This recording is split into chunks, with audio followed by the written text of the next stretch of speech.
Game na game ang Asia's multimedia star na si Alden Richards na gawin ang part 2 ng blockbuster movie nila ni Catherine Bernardo na, Hello, Love, Goodbye.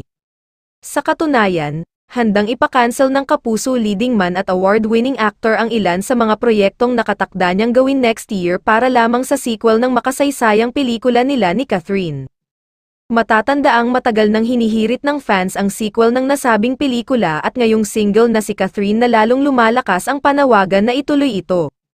Sa isang episode ng Christy Fair Minute, nitong Lunes, December 18, ibinahagi ni Romel Chica, co-host ni showbiz columnist Christy Furman, ang sinabi umano ni Alden tungkol dito.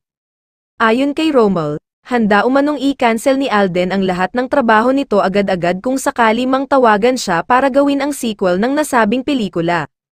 Tatablahin po niya ang lahat ng mga schedule, ipapakiusap niya ito, para lamang po matupad ang kahilingan ng mga tagahanga nila ni Catherine na magkaroon po ng pagpapatuloy ang pagtatambal nila sa pelikula. Ani naman ni Christy. Dagdag pa ng showbiz columnist, dito kahahanga kay Alden, sabi nga niya, pareho na silang nasasaktan ngayon, ako ba magsasalita pa tungkol sa kanilang paghihiwalay? Pero kung ang usapan ay paggawa lang naman ng pelikula, wala naman daw problema, handang-handa si Alden.